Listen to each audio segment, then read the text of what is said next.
Hi, I'm Laurie Dobson. This is Today is June 14th, Flag Day, 2020, and I'm not in the Isle of Great Cranberry. Today actually in Hollis at a friend's house, Hollis, Maine, and I've been staying down in Kennebunkport area near family and just kind of being here for a few days.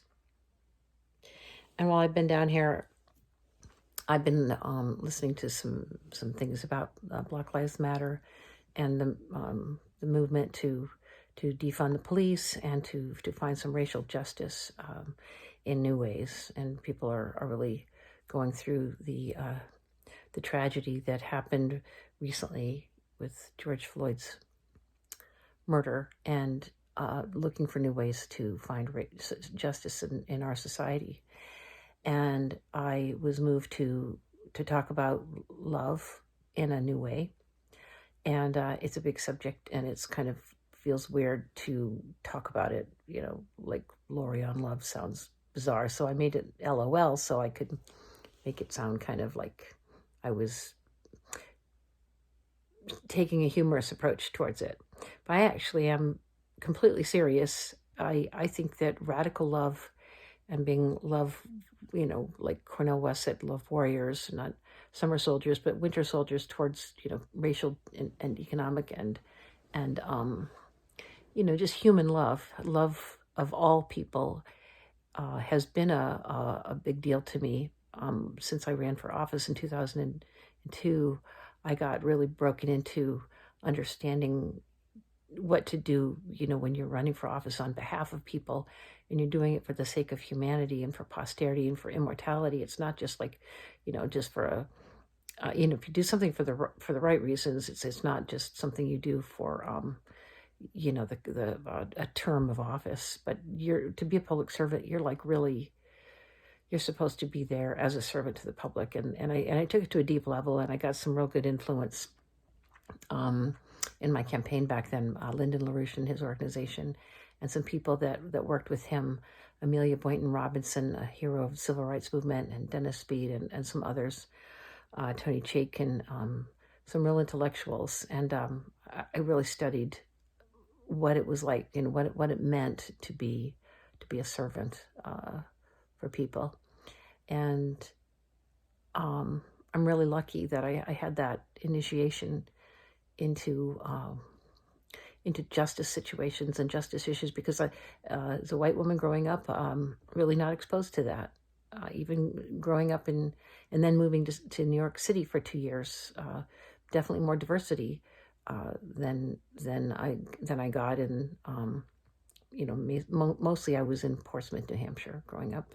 Come from Maine, but definitely a white neck of the woods, and I just sort of saw myself. I looking back, it was racist, not necessarily considered that way at the time, because I was just, I thought I was just a regular person that was not embracing the Black cause, because I didn't think it was my own issue. I didn't see myself as, obviously I wasn't in my mind racist like KKK or lynchings or bizarre practices of discrimination. But in my own way, I was similar to every other white woman that doesn't think she's responsible for the violence of the situations that so many Blacks have found themselves in against the police and society, and the horror of living life, being punished for your skin, and also, of course, other people of color as well, and Native Americans and Hispanic and all other colors of skin that aren't white. White being looked at as if it's some sort of privilege. And so I, instead of just feeling responsible to correcting that, I've just, had the advantage of that and have taken it for granted all this time.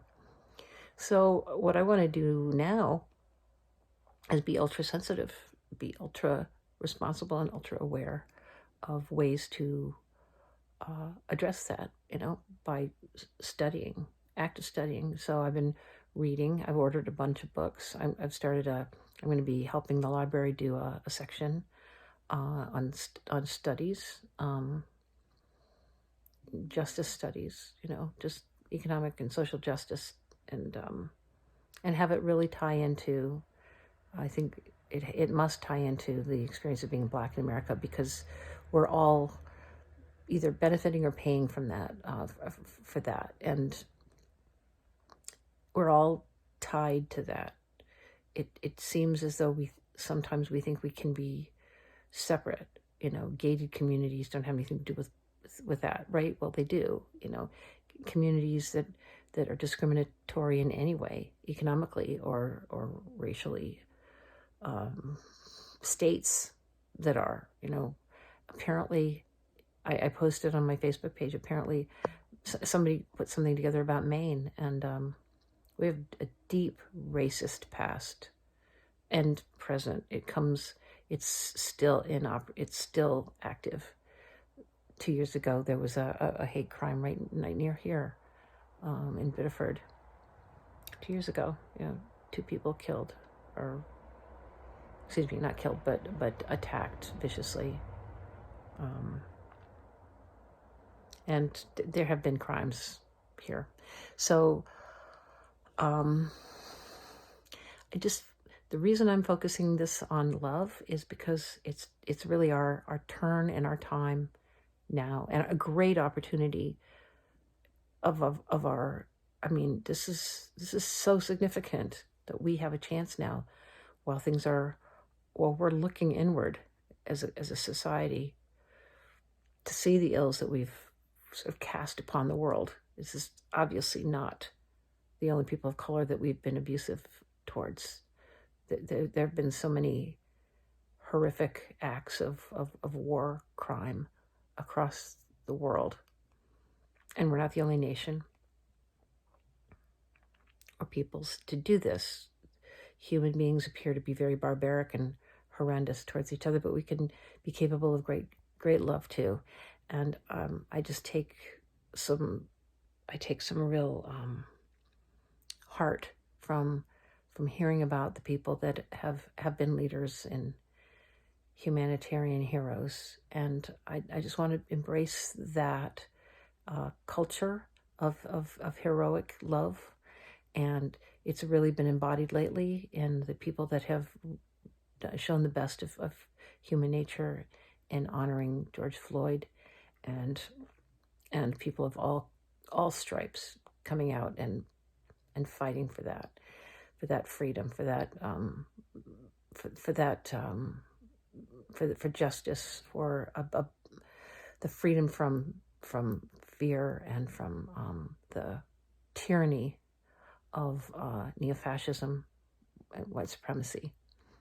And I'm just going to be taking it personally, because it's my job, and I hope I'm my own role model, my own sense of taking this deeply, that you all can help me, remind me of how I can do this better, because I'm kind of calcified into some behavior patterns that are self-centered, selfish, and don't serve my society, don't serve my family, don't serve my friends, don't serve me, most of all, as a person. And I need to use my life productively and make it a better kind of a day-to-day living experience for others. It seems like the least I can do is to give back more that way. So anyway, that's it. That's kind of where I'm coming from. I've got some ideas cooking about ways I can sort of make this more visible where I live, and open to suggestions. And anyway, have a great night. I'll be keeping this up. Laurie on Love. Thank you. Bye.